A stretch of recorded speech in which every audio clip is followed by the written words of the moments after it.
What's up, everybody? Welcome to Goaltending, where your why is bigger than your excuses. Today, we're diving into the topic everybody loves to talk about, that is money. And we have an incredible, experienced guest here to join the conversation, share some insight into how to plan and take action toward achieving your financial goals.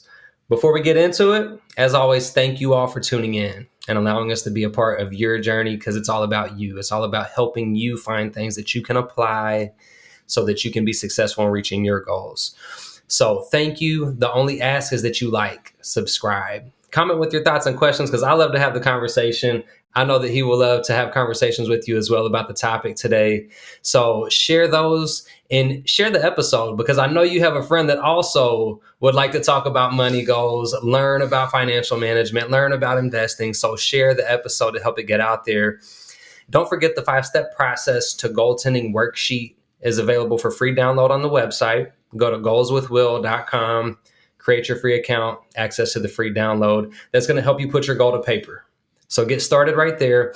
And I want to go ahead and announce our guest today is going to be speaking at the Go Get It Resource Seminar on January 6th in Louisville, Kentucky. I'll make sure that I drop all of the details in the show notes. But I want to see you all there, because it's going to be a great opportunity to plan for your New Year's goals. A ton of resources there. There's going to be multiple speakers that talk about goals from every aspect. So I want to see you all there. Make sure that you all grab your tickets. It's going to be posted, so you'll see it. Now, without further ado, our guest is a financial advisor with Northwestern Mutual. He brings 4 years of financial planning experience to the conversation, on top of another 4 years of coaching and mentoring as a district manager in the life insurance industry. All right? That's right. We met at a networking event several years ago. We were just talking about this. So it's been several years. Met at that, and he left a lasting impression in my mind. So always kept in the back of my mind when it came to financial management. We followed each other on social media, and I love seeing the content that he posts, because he's constantly trying to share things to help people think about their financial planning, their financial goals, investing, everything across the board to help you in your life. So I love seeing it. I said, I got to have this guy out here. On top of that, he's a dedicated husband, a father, a friend to many, and so much more. Ben McKain, welcome to the show. Wow, man. Thank you. What an honor. What an intro. I appreciate it. I think I need you to come to all my meetings. That would help. I need to introduce you at all your meetings. Yeah, absolutely. Everybody needs a hype man. This is cool. Hey, we can do it. Yeah. Look, I just appreciate you being here and taking the time, because it's important to get that information out to people. Well, thank you. Thanks for being a good connector. Thanks for your platform, sharing, helping, collaborating. That's all really cool. Obviously, this is a great platform here, but even doing things like the goaltending event we're doing on January 6th is going to be awesome. I'm excited. I hear all the cool people will be there. Yes. So excited. Can't wait to do it. It's going to be great. For sure. Let's dive into letting the people meet you. Let's do it. So first, I want to talk about what led you down the path of, I want to help people with their financial goals. How'd you get there? Wow. Yeah. Not something I anticipated. I got a really generic college degree. I found college to be a lot easier when I just majored in communications. So allowed me to enjoy my college experience, nothing too fancy. So I went the corporate route for a few years, few different jobs, worked for a family business for a little bit, and just really couldn't find, couldn't find my path. So someone said, hey, you should check out this brokerage that sells life insurance. You can talk to people. I think you'd be good at it. So I interviewed, heard you could make a lot of money, and that was appealing. I was newly married, wanted to build my nest egg. So I started selling life insurance, and it wasn't really big policies. It wasn't really fancy policies. We were mostly marketing really small burial policies. They're called final expense life insurance. Okay. They're super important types of coverage for certain demographics, usually older folks, people that are on very strict incomes or fixed incomes. So we would actually have a lead-based process to connect with people on Social Security and help them with, $5, $10, $15, $20,000 of benefits, so they wouldn't be a burden on their families when they passed. That was something that was really important, especially as they aged. So it was really rewarding getting to help folks in that situation. However, the average income of the people whose houses I was sitting in to talk about life insurance, the average income was about $1,000 a month. So I saw a ton of poverty. You see a lot of folks just living together with their family, pooling resources, getting creative. It became like it's an art form trying to live on $1,000 a month. My gosh.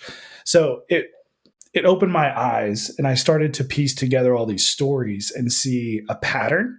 And I realized that there's a distinct lack of education, guidance, trustworthy people that can help build financial security, build wealth, create options. So it became a very natural segue after 4 years in that industry, wanting to help people still manage risk. Insurance is still a big part of what I do, right? But it's in the context of a financial plan, and I help people invest and grow and build in a way that aligns with the things that are important to them. Yeah.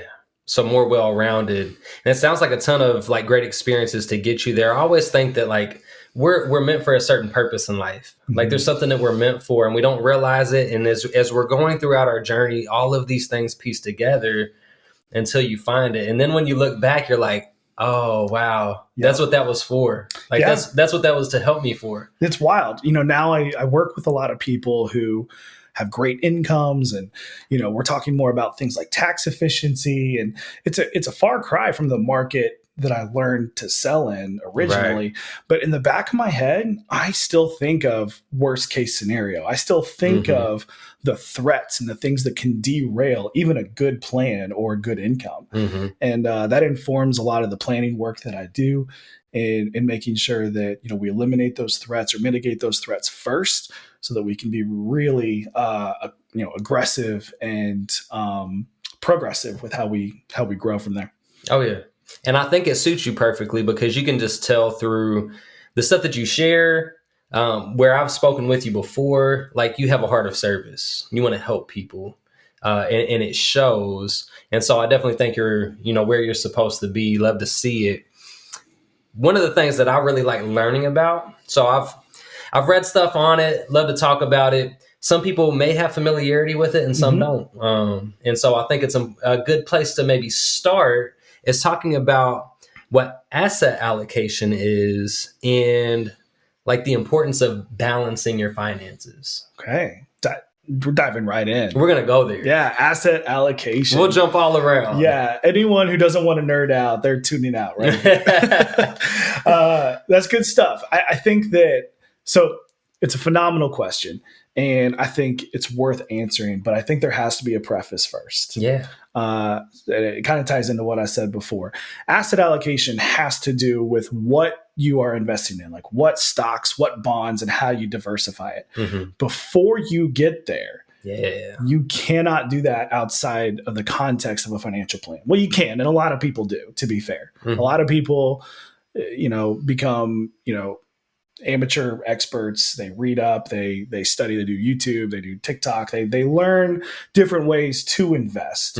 And maybe that's beneficial for them. There's nothing wrong with it. But I think that a financial plan is what's going to help make sure that your priorities, your goals, your timelines, your concerns are all factored into how you even create an account, what you invest in, how you protect that account, how you manage cash flow, liquidity, taxes. There's a lot more moving parts. Oh, yeah. So the asset allocation question is specific to what you are investing in. It's not even specific to what type of account it is, if it's a IRA or just a brokerage account. So that's an important distinction to make. Yeah. But the asset allocation is a fun question, especially for someone who holds a license and gets to talk about this every day. So to answer your question, finally, asset allocation is a diversification of your stocks and bonds that you invest in. So think of it this way. A really good plan probably needs about 9 different asset allocations in terms of like big US companies, emerging international companies, real estate, commodities, cash, bonds. Like there's about 9 of them. And if you are missing one or two or three or four or five. It's a lot like putting a baseball team on a diamond, but having 3 first basemen or 6 catchers. It just doesn't make sense. You leave a lot of holes or gaps, Right. and you're not really capturing your best opportunity. If you're not a big athlete or you don't really track the sports metaphor, totally fine. I got another one. Think of baking a cake. If you need nine ingredients to bake a cake, it's really important that you don't have way too many eggs and not enough sugar. True. It's not a cake I want to eat. So when you think of it that way, it doesn't necessarily matter if the eggs are white or brown. It doesn't matter what brand of flour you're using. So to extrapolate that further, I guess, having the right ingredients for your cake, super important. You want to get the balance right. And that's exactly what you asked. Like, how does the balance matter?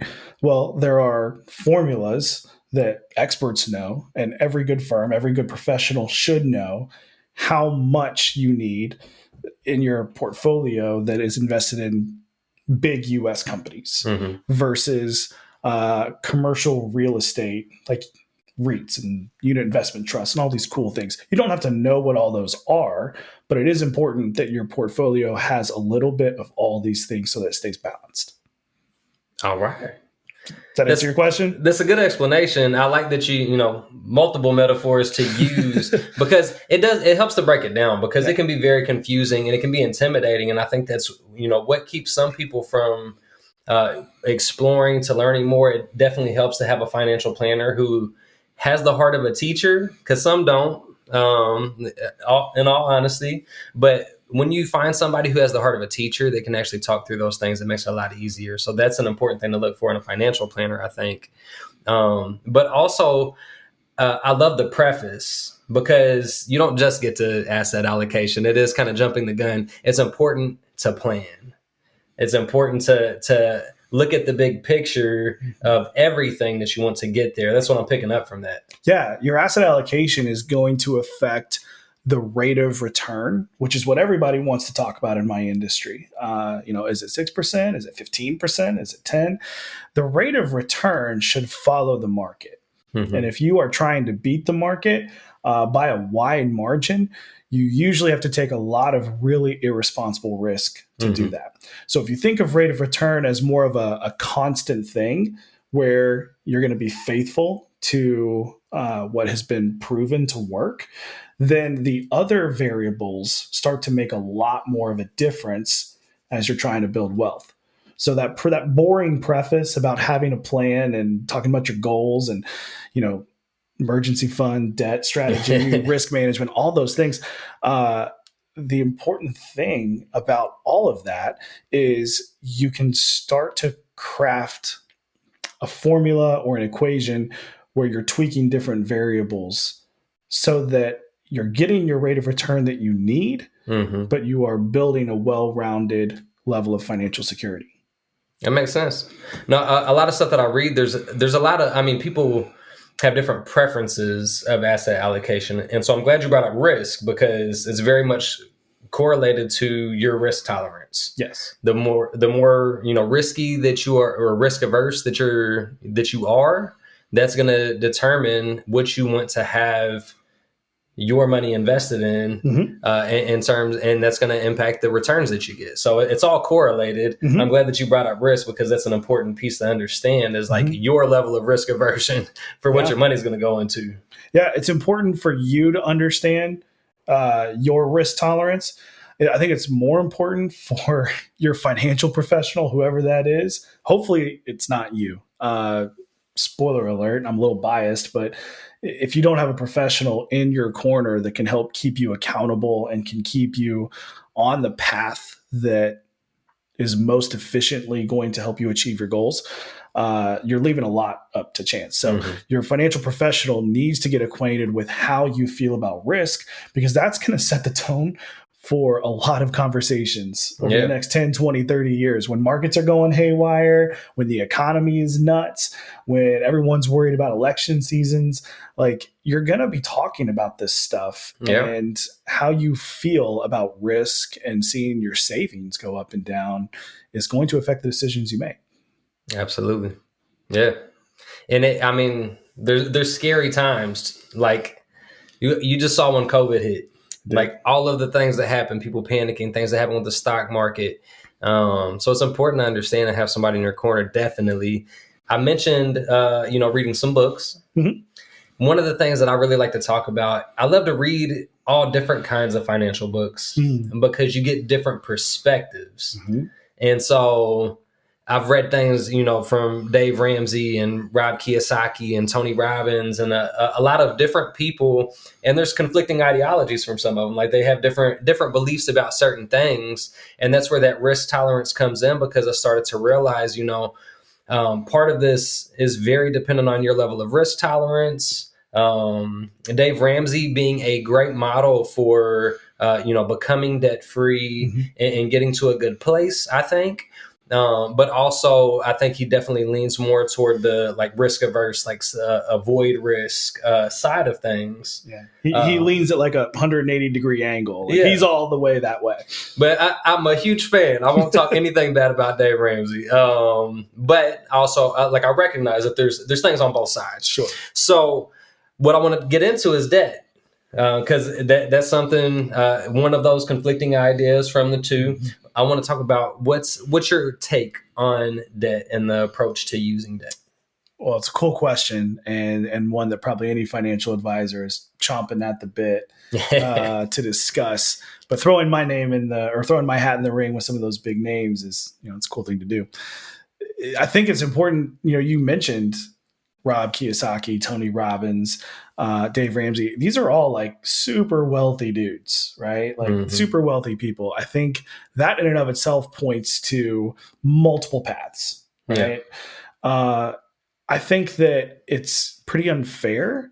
I think it's really unfair to categorize debt as good or bad. Frankly. Okay. And the reason is it's just a tool. That is all it is. Debt is a tool. So obviously some tools are really dangerous, especially if you're misusing them. But they can also be really productive. So it really is going to hinge on how it's used and recognizing that there will be some inherent danger. Like we're not talking, this is not a screwdriver. This is a jackhammer. Like it is a volatile tool, but used properly, it can be really effective. That's probably the simplest solution. Or my simplest take on it. We could dive in further if you want. Now, I love the tool metaphor for it. I've actually used that for different things before, so it makes perfect sense to me. Like a tool is only as effective as the person using it. So yes, if you don't have a very good financial intelligence, and that's not to mean it's a bad thing. It just means that you either haven't been taught or you haven't read and explored and learned enough things yet. Using debt can be very risky because you don't know how to use that tool yet. You don't have the experience with that tool versus somebody who has had training or understanding and gets what they're using, how they're using it, the benefit that they gain from it. It's less of a risk to use that tool for that person. Doesn't mean a person couldn't get hurt, because I could use a saw and be experienced with the saw, and all it takes is 1 second to make a mistake and hurt myself. But it's a lot more risky for the person that's untrained, and they're much more likely to get hurt than the person who is experienced with that tool. Yeah, that's really, really true. I think with debt, you can avoid it. There are ways to avoid it. Like you can avoid that tool. You can invent other ways to get around it if it scares you and you're debt averse. I think recognizing that it does have a benefit, and if you want to use it, you can. It's probably going to be a more efficient way, like going into debt to buy a house, which even Dave Ramsey is in favor of. I probably doesn't like it, but he has to admit it. So, but he's reasonable about that. Yeah. And, if you leverage someone else's money to buy something else, that really is all you're doing. You're paying an interest rate to use someone else's money. So if that money is in your hands and you're using it in a way that provides benefit to you, then okay. But you have to recognize that it can get out of hand really quickly. Right. It could eat up your cash flow. It can affect your ability to use more debt because usually you can only get so much. Right. And so understanding its limits, its usages, its pros and its cons is super important. Or again, talk to a professional and see if it's right for you. Yeah. Now I like I like the take on the other side of that. I think Rob Kiyosaki and Tony Robbins had similar takes in terms of now you said not good debt or bad debt, but they talk about like using debt to buy a house. Mm-hmm. They look at that as a bad debt, where a lot of people look at their house as their biggest asset. Mm-hmm. However, your house is not getting a return on, it's not bringing money in for you. You live there, you're paying the interest on it, you're paying the taxes on it with no money in return. It's just putting a roof over your head. Mm-hmm. Versus using debt in something that returns money that is greater than the amount of interest that you're paying. Mm-hmm. And that's when they look at debt as a good debt, something that's bringing more money in than it's costing you. Right. Yeah. Like I think owning a rental property, for example, paying a mortgage on it, but also charging rent so it becomes an income stream. Could also be a business line of credit. If you're self-employed or a business owner and you need capital, you need funding in order to buy materials or pay services or whatever it is to do your job, to earn your income, you're probably going to have to use debt as a tool to get ahead. Otherwise it's really hard to save enough money and capital to do those things. Absolutely. Now, we're kind of working backwards. I went right to asset allocation. Now we're coming back to debt. Now let's talk about savings. Okay. Because that's one of those good foundational starting points. That there's things that we're wanting, and everyone's favorite topic. Who doesn't like talking about saving money? Everybody wants to save money, right?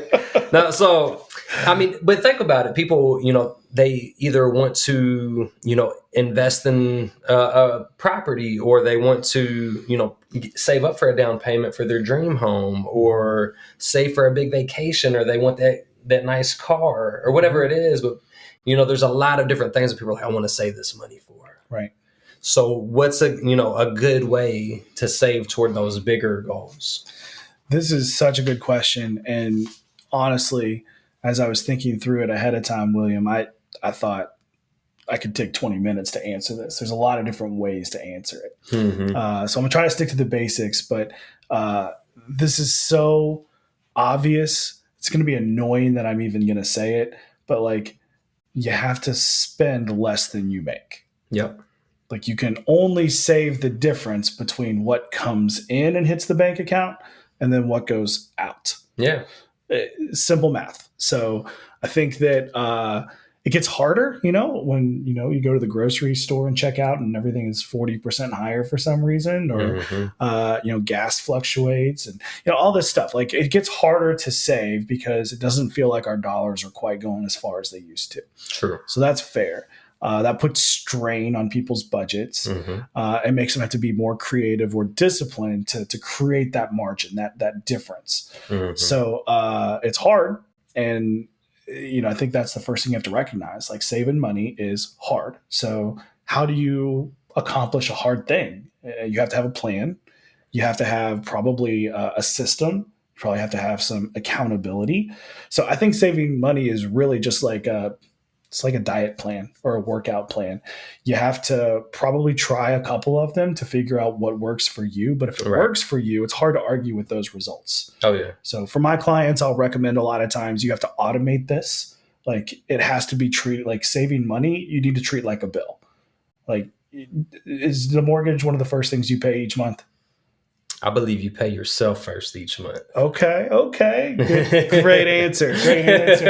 Which illustrates my point exactly. Right. But not a lot of people do, though. A lot of people are going to the bills first. Right. And I will say that was a take from Rob Kiyosaki from reading Rich Dad, Poor Dad, of pay yourself first. So that is a lesson I learned from reading that book that I implement now.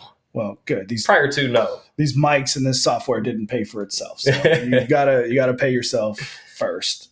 Right. funds your lifestyle and does the things you want. That's saving 101. You do have to pay yourself first. You have to save money first. Mm-hmm. And if you automate it, it becomes out of sight, out of mind. And slowly over time, you start to accumulate funds that you had no idea that you had. So Right. I have like capacity at my firm to like save money into a money market account. Mm-hmm. And, you know, I don't charge fees for that. It's a totally free option for my clients. But like the fact that they put money into it every month, if they choose to, means that if they want to use that money for something, they have to call me. Mm-hmm. And I'm not going to say no. I'm not going to tell them they can't have their own money. I'm going to wire it to them as fast as I possibly can. But it's going to take a couple days. Right. It's going to make them think about it. And by nature of having to call me and tell me what they're going to use it for, makes them not want to do it. Mm-hmm. So you have to create an environment that makes it not only easy to save, but hard to use for a purpose other than what you're saving for. And this is really, I mean, if you read Atomic Habits, there's all sorts of great stuff in there about, creating good habits and breaking bad ones. Yep. It's a two-way street, and it can serve you really well if you're proactive and intentional. No, you brought up habits, so we're going to go there. Let's go there as the next one. But I do want to point out discipline. Like you mentioned discipline specifically, and that's really what it is. Like you have to be disciplined to stick to your plan. Mm-hmm. So it starts with building the plan. Like, you know how much money you're bringing in. You know what your set expenses are, and you can look at generally what you spend or want to spend on other things. Mm-hmm. But by putting it down on paper, by having to look at it, it's really a game. You can play a game with it, like gamify the budget. You look at it. This is what I have to spend. Mm-hmm. This is what's left over after that. Mm-hmm. And then you can look at, okay, like this is the amount that like I'm going to save no matter what. If there's some money left over after that, then you can have some fun money or some give money or whatever you want to do with the extra part. But you've got your expenses planned for. You've got what you need to save for yourself planned for. What are your thoughts on that, right? Oh my gosh. I think that people avoid that when they haven't experienced it, because they feel like it's going to be a constraint or a boundary, mm-hmm. and restrict their freedom. And I get it. Like who wouldn't rather just be able to write any check they want? I get it. But the reality is, if you can have the discipline to create a system, save into it, and purposefully live within your means, mm-hmm. it's going to relieve so much anxiety and guilt and second guessing in your everyday life. Life has a lot of pain and uncertainty. It really doesn't matter what choices you make. Right. Those are constants. So if you recognize that and you're like, if I can stick to the pain, so for example, of having a budget, it's going to alleviate a lot more long-term pain. It's going to create more options for you. Yes. While giving you a better mental state about your finances. You're controlling what you can control, and that feels good. It gives you confidence. Yeah. So like delayed gratification, where it's uncomfortable in the moment, but it removes a lot of discomfort down the road, mm-hmm. by handling it now. Yes. So habits. Getting into that, I mean, habits are crucial to everything we do in life, to our success and the way we approach our days, mm-hmm. And how we achieve any goal, really. The habits that you have in place will determine your ability to achieve the goals that you set. So when it comes to building wealth, when it comes to financial management, when it comes to the money part, what are some like people who are more successful in terms of their money management, their wealth building? What are some common habits of people who are good with their money? Good question. Habits are most effective when they have a lot of time. Like if you can have some great habits for one day, that's great. But if you can have really good habits for 30, 40, 50 years, like you're light years ahead of anyone who made a different choice. Mm-hmm. So recognizing that, I think, is important. Habits are not built overnight. There's all sorts of tests and psychology about how long it takes to create a good habit. I'm not the expert, but I do talk to a lot of people across a big spectrum of, I mean, it's a spectrum really of financial security.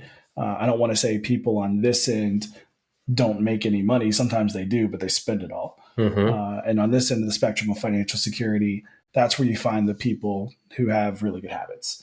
Those habits really go back again to discipline. So living within 20% or saving 20% of your income, Mm-hmm. it's a good benchmark. It may or may not be right for you, for me, for anyone listening to this. Their number may be higher or lower, but if you calculate, if you do a financial analysis and you see what you need to do to, replicate a similar lifestyle in retirement, the number almost always is close to 20%. It's a Yeah. great benchmark to try to aim for, and successful people save 20% of their income. Yeah. They also get advice. Like, again, we are emotional creatures by nature. And Mm-hmm. someone who's willing to outsource their money management because they don't trust their emotional decision making around their money, they're going to be served so well by that.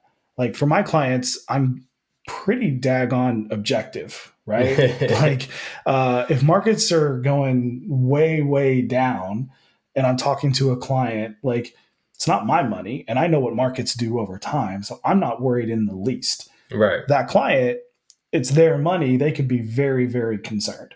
Mm-hmm. So you've got to have that safety net, that fail safe measure of a person who is incentivized to grow your money over time, but isn't going to waver from the plan when things get tough. Right. So accountability. Accountability. Boom. Boom. No, I love that, because we all need more accountability. It's always good to have people around you that help with accountability, and people that you can rely on. So having a financial planner who's going to be able to, when you get emotional with the money, they're able to remove emotion from the scenario, look at it logically, and say, "Hey, I get what you're thinking, Yeah, but that's not the plan." Like, and plans change sometimes. they do. Plans can change. They do. However, emotion can cloud your judgment. And so to have somebody who's able to step away from the emotion and help you see like what's actually going on in the situation to make the right choice in the moment. Oh, 100%. The example I gave a second ago about talking to a client while their accounts are way, way down for whatever reason. That's one example of ways you can get emotional, but there are scores of others. Oh, yeah. Another example could be, someone that comes to me and says, I really want to invest in this, right? Like, it's an emotional decision. So I'm going to have to ask them how that aligns with the plan. That's a good question. It really is. This is a hot take. I admit it, but I firmly believe and have a ton of conviction around this statement. Yeah. Buckle up. You are naive if you think that you don't make financial decisions emotionally. Everybody does it. We're shaped by whether we grew up with money, whether we didn't, if we were spenders or savers, how we felt about debt. Even reading and educating and learning everything you can about financial markets and systems and investments, like, it's the tip of the iceberg. There's no human way for you to comprehend it all and then apply it to yourself unless it's really your career. I mean, you could make it a hobby, but going back to your question, what do successful wealth builders do? They outsource this because they don't get their plan derailed by their hobbies. They spend their time doing what they do best, which is making money, right, and then living their life. They let someone else manage their financial accounts because that's where they could be potentially emotional. They could potentially shoot themselves in the foot. Right. And it's not the best use of their time. Their best use of their time is earning more income for their planner to organize and strategize. Good answer. I don't think I need to elaborate on that any. You've already talked a little bit about kind of some semi-horror stories. I'm sure that you see a ton of difficult situations, bad decisions, really a whole gambit of things that can lead down a bad path financially. So I'm curious, what is the most common big money problem that you see? Yeah. I have a couple answers for you. The biggest problem is something that you could really infer from everything we've already said. The biggest problem is that people don't save enough.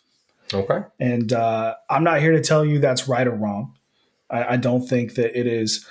You're a morally better person if you save more. I think your future self will thank you for saving more, and there's a responsibility that you have to your future self. But if you choose to go to Starbucks or take on a lot of credit card debt or take lavish vacations you can't afford, it doesn't make you a bad person. However, financially speaking, that is the biggest mistake that I see is people keeping up with the Joneses, trying to put on the appearance of making money, trying to experience things that they haven't really responsibly saved up to do. We're growing up in this. You talked about delayed gratification before, like. Yeah. I'm as bad as anybody. Like I want something now. I want to microwave things. I want, I can't do dial-up internet, right? Like we're past that. Right. So I get it. And, we live in this digital age where, I don't know, I don't think my mom and dad growing up, I don't think they knew what Bali looked like. I don't think they knew what things looked like in the world. And so you've got, now that we see these things on social media and we see these influencers and we see people living their best lives, like, even the best of us, or even the people that want to be responsible, there's a yearning to experience those things. Yeah. That's not a bad thing, but there is a responsible way to do it. Agreed. And there's a ton of beautiful things to see in the world, and there's a lot more access to see and be aware of those things. So where they're in the front of your mind more often, and that creates more temptation and like more urge to just act on things. I want to ask a question for clarification, because I think I understand what you mean by it. Okay. But I want to make sure that I understand, and also that people listening understand. Untangling what's going on in here is a full-time job. So savings. When you say savings, do you mean money sitting in a savings account, or do you mean money that you are saving to put toward different investments and things of that nature? So let's clarify savings. I'm so glad. Thank you. Thank you for asking that question. When I say savings, I am referring to both. Okay. I am referring to setting aside money for when you will need it later. So to do that wisely, you need some that's liquid in a savings account, an emergency fund. That's your buffer so that you don't have to go into a high interest debt situation or pull money out of an investment account that's not wise at the time. So you need that buffer. You need money in a bank, but you also need to invest and have your money working for you, or you'll lose your purchasing power. You'll lose your ability to stay ahead of inflation and grow your wealth so that you have more to live on later. Good answer. Okay. I was on the right track. Yep. I hope that you all I wanted to make sure that you all got that piece, because people talk about like, I'm saving, but it's not always about just sitting in a savings account. It's saving for all of the future things that you want. So it can be a lot of different things. So thank you for clarifying that piece. I have to ask a question for myself and my military friends. Okay. All right. So thrift savings plan. I'm sure that you've heard of this, being in the financial industry. Basically like an IRA for the military. Or a 401k rather, either one. So when military people retire, they have the option to keep their thrift savings plan funds in the TSP account, which has limited options to choose from in terms of what the money's invested in, or roll the funds over into an IRA when they retire. So they have the option, leave it in this account with the limited investment options, or roll to an IRA. What are the important considerations in this scenario? Well, first off, what do you think?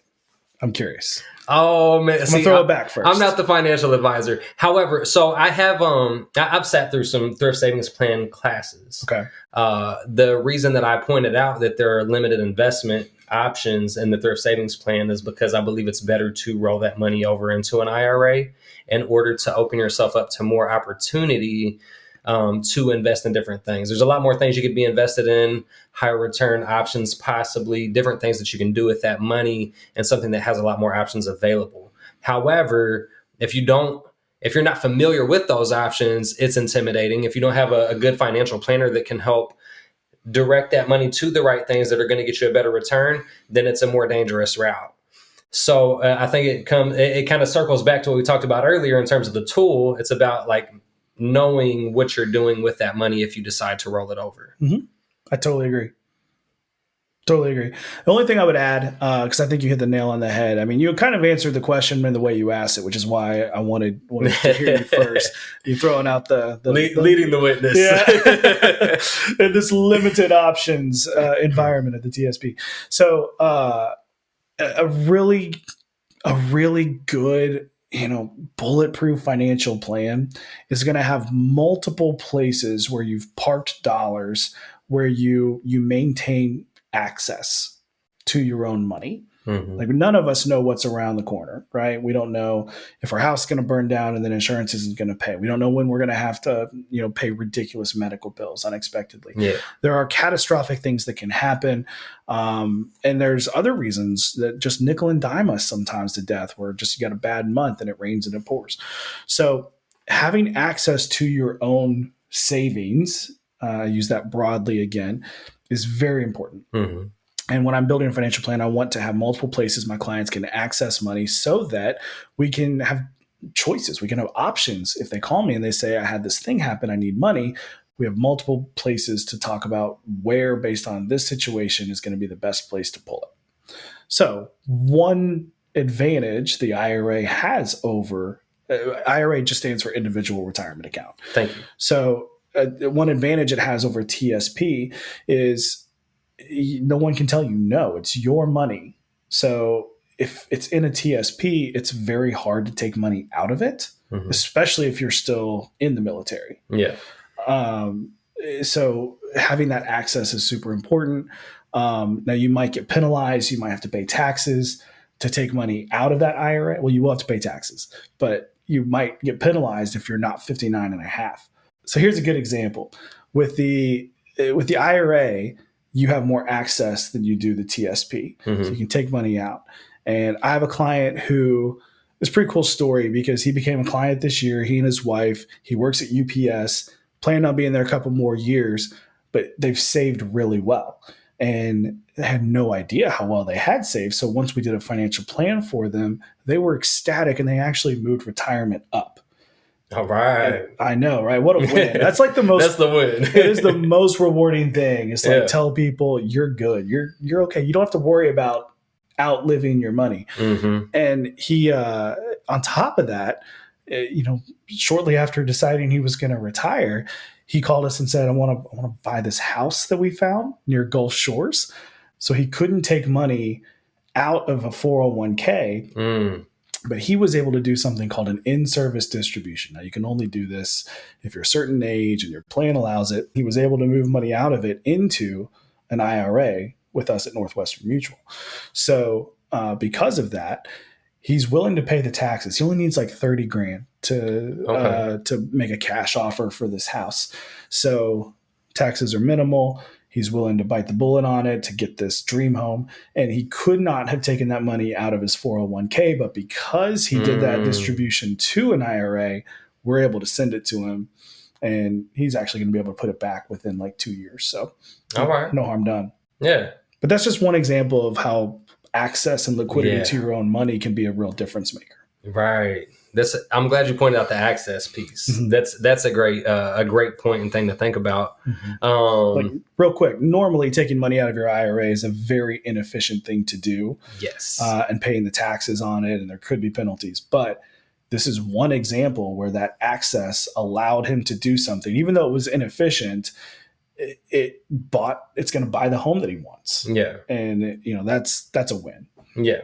So I think the thing to point out, what you're saying there, there's expenses associated with that. Yes. Those expenses have been calculated, Yes. and will pay for themselves over the next 2-ish years, Yes. to make it worth doing that. Right. And he gets a dream house. Boom. Dream home plus money back. Okay. So you got to think about it. You got to calculate it. Mm-hmm. It helps to have somebody in your corner who knows what they're doing. So great takeaways, great points. So these are listener questions specifically. All right. So I reached out. I said, hey, I've got a financial planner coming. What are some questions you all have? I hope they've hung with us this long. Okay. Yeah. Me too. And share it. So let's start with this first, because you have kids. I do. I have kids. You do. The majority of people listening have kids. Mm-hmm. What is a good age to start teaching kids about money? And do you have any tips or tricks for teaching kids about money? Yeah. I think the best answer to this question, what age, is earlier than you think, right? Like, I think everyone's kids are different, and really the way that people talk about money in their house is very different. Mm-hmm. But I think talking about it is a great tip or trick. Like, yes, at the very least, let that be an open conversation. Mm-hmm. Your kids should probably see you all talking about it. They should see you budgeting. They should see you and your spouse making joint decisions about how to use it and things like that. They should know you have a financial advisor. Normalize talking about money and making it a collaborative thing. So I think that's the first thing. But as far as age, like, my kids are 2 and 5. Mm-hmm. My 2-year-old, no concept of money. Yeah. But my 5-year-old, we've started to pay her a little bit for some chores. Clean your room, you get $1. Mm-hmm. Help us with the dishes, you get $1. And it's kind of cool. Like, she's starting to realize that these dollars can buy things that she likes. Mm-hmm. But one thing we're really intentional about telling her is, like, we can't buy anything we want. We have to wait until we have enough dollars. All right. So it's very simple. It's very basic. But I can tell you, after me and my team running thousands of plans, a lot of people spend more money than they make. So learning this at a young age, that you don't spend what you don't have, is super important. That is key. Yeah. And I'm glad you said the communication. I think we could tie the habits in here too. For sure. Our children are watching us. They see the things that we're doing. Yeah. So if they see you being very impulsive with money, and the thing is, we love our kids. We want to say yes to them.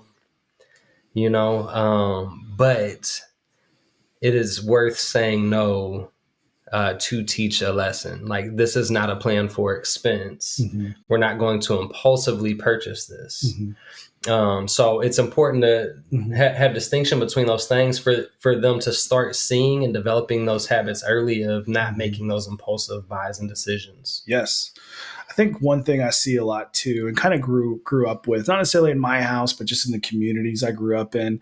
And I said this before, I say this a lot. I don't think how you spend your money is morally good or bad. Now, there's exceptions if you're using it for illegal things, of course. Those are outliers. I clearly don't mean that, but I think, so like my wife and I, we both spend money very differently. Mm-hmm. And I don't think that her way of spending money is wrong. And I don't think that my way of spending money is right. But I think teaching our kids that there are basic principles, and you need to make your money, spend your money, plan with your money within these principles. But if you're checking the right boxes, you're saving money, you're paying taxes, you're being generous, you're being a good citizen. If you're doing all those things, there shouldn't be scrutiny over what you are doing with the rest of your money. That is a personal decision, and go nuts. Do the things that make you happy. I did some work with a group this morning, actually, on mission statement. Okay. And I did mine 4 years ago when I started my practice. Yeah. And I've tried to rewrite it multiple times, and I keep coming back to the same 4 words for my mission statement. My mission statement is to give people money, and that's it. And it's not it's not like a super altruistic thing. I don't necessarily mean it in that way. Yeah. What I mean is I want to create opportunities for people to use their money in ways that make them happy. Like whatever that is for you. You want a Lamborghini? Cool. You want a Olympic-sized pool in your backyard? Cool. You want to give it all to charity? Cool. I would love to help people accomplish those things. Mm-hmm. And I want my kids to be able to dream big if those dreams are important to them. But one person's dreams are not better than another's necessarily. I like that. Agree. Well, I think that kind of goes into sort of a trick question. Oh, let's see how you answer it. When's the best time to get a financial advisor? That is a trick. I don't think there's a straightforward answer to this. Yeah. It is a good question. I will say this. If you have never met with a financial professional, I think you should do that as soon as possible. Like meeting with a financial professional and getting a free consultation. Like the sooner you do that, the sooner you benefit. Right. They're probably going to give you some ideas. They're going to brainstorm some things you could be doing. And that information, you can accept or reject it. It may be good advice or bad advice, let's be honest. Right. But it's going to inform the decisions you make from there forward. It's going to give you insight into even having these conversations with a professional. So if you haven't done it, do it tomorrow. That's my first answer. But actually, like either hiring a financial advisor or having them manage money for you, you should probably interview a few. Yes. I would love it if everyone came to me first and then never talk to another advisor ever. But, I'm not the best for everybody. The way I approach planning is not the best fit for everybody. Yeah. So it's okay to meet with several and feel it out. Do your homework. Ask your friends. Those are all good things to do. If you want to this might be a better answer though. Like if you are trying to figure out when is a good time to actually create a financial plan, if you don't feel like you have one, life events are a really good catalyst for that. So having a kid, getting married, buying a house, new job, new promotion, divorce. I mean, any of these things, any change, big change to income or expenses, is a really good time to get clarity on where you stand and if there's gaps in your plan or not. Yeah. I think of it as like, it's a money coach. If I think of it like coaches, you have to find a coach that is suited to how you receive information, like how you communicate. You want to find somebody that you're actually going to be comfortable with talking to about your finances. So there's a lot of things. So I like that I obviously go to Ben, but it is good to interview people. Like find what is ultimately it's about you finding what is best for you in your journey. So, get several people, see who is, who you are able to work with the best and communicate with the best and who you just have a good charisma with. Like those things matter because that should be a long-term relationship.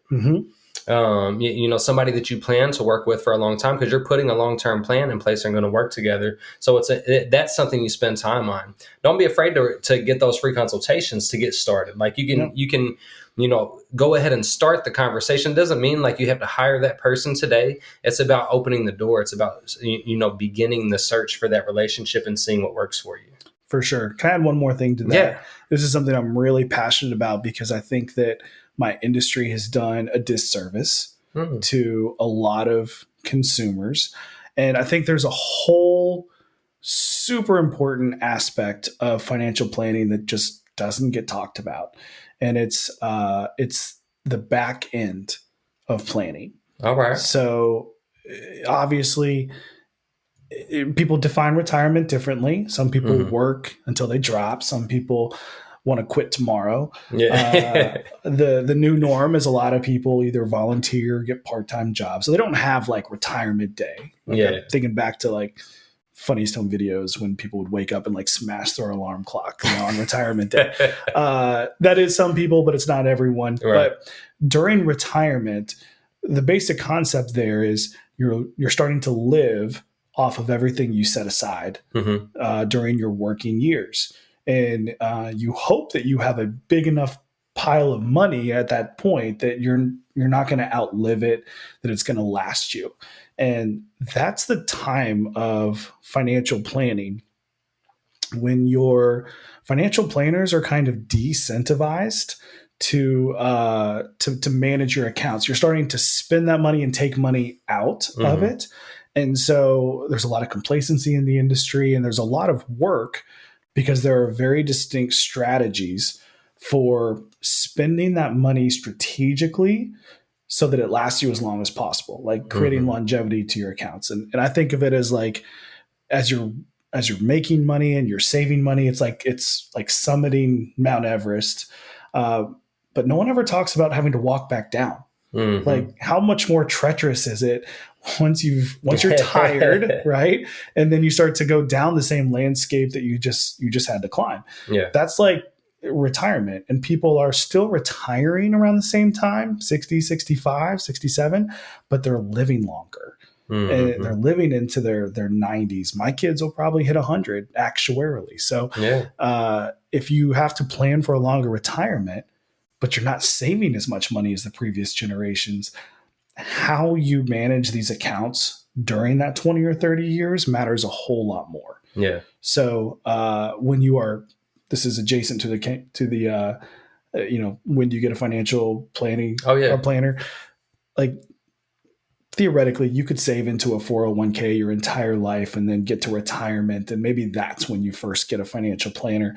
That to me is the most pivotal time, to have someone who is in your corner, who's going to listen and who's going to bring expertise to that 20 or 30 year, 40 year retirement. Right. So that you don't run out of money. So you have the biggest possible cushion as you age. That cushion, if left over when you pass, is just going to be more legacy dollars for the people or the organizations that matter to you. So there's a lot of high stakes during that season. I'm glad you brought that up. When I think about goals, I always think about like a goal. I talk about a goal being a finish line, but as soon as you cross that finish line, there's a new line. There's a new goal. There's something else after it. That's not just the end when you get there. And so I'm glad that you presented that way and brought that up, because there's more to think about. A lot of people don't think about that piece. I'm glad you said that. God, we hit so many great points. If we haven't hit it already, or if you want to reemphasize something, what's one or two key pieces to success that you want to give people when it comes to improving their financial situation? I think having a comprehensive plan is important. Often the words financial advisor and financial planner are very interchangeable. They're synonyms. But if you really dive deep, they mean very different things. A financial advisor is probably really good with asset allocation, but may not speak to you about debt or distribution planning in retirement and those sorts of things. So I'm fortunate we can either like charge a fee for a plan if people just want our advice, or we can manage assets. We do that really well. People can buy insurance from us. So there's multiple ways that I get to build my business and partner with my clients. But I think, to answer your question, have a plan. Like I pride myself on being a planner, because I think that is what, if you have accounts, that's great. But if they don't have a plan, then there's a lot of risk. Yeah. And there tends to be a lot of inefficiency. Oh yeah. Without a plan, you're swinging in the dark. Right. You don't have anything to follow. So you're taking action aimlessly. Yeah. With a plan, it's still hard to be disciplined at times, but at least you know what the discipline needs to be focused toward. Like, I need to be focused toward these things because this is my plan. Yeah. Kind of going back to people being emotional, like as we grow, as we start making more money and we have more life experience, we accumulate a lot of stuff, right? Like I bought this life insurance because it made sense at the time, or I have this old account from this old job that I had, or a couple of them. And, I started investing some money because a friend of mine gave me some tips and, it made some money for a while and that was cool. But like none of this stuff is necessarily talking to each other. Right. Having a plan is what puts all of those things in sync and makes sure that they're aligned with, again, the things that are important to you. I've kind of gotten away from the word goals, and I know that's in the name here. So sorry. But I think that priorities is so much more important to define in financial decisions. A goal tends to be something that sounds good. I want to retire at 55, or I want to be a millionaire. They might be arbitrary, they might not be, but the reality is your priorities are the things that are going to get your money. If your priority is really nice clothes, that's going to get your money. If your priority is paying off debt, that's going to get your money. So that's a really important thing in financial planning, is defining and having the awareness and the accountability of those priorities, so that all the financial decisions you make will support them. Absolutely. Well said. All right. This is your chance. I want people to be able to find you, to connect, to be able to reach out if they want a free consultation, or to just ask questions and connect with you. So what's the best way for people to find you? I love that. Thank you. And I love meeting new people, love hearing their stories. And I'm not really a hold your feet to the fire kind of guy. So you can find me on social media, on LinkedIn, Ben McKain. McKain is McKain. I'm sure it'll be in your show notes. I'll drop it in the show notes. Thank you. benmccain.nm.com is my website. All right. N is for Northwestern, M is for Mutual. So Northwestern Mutual. And then I'll give you my office line is 502-562-2423. Boom. Call them direct. And really the best way to reach them is at the Goal Get It Resource Seminar. Yes. January 6th. Hosted at my office. Hosted at his office. Incredible conference room. We've got a great space to work with.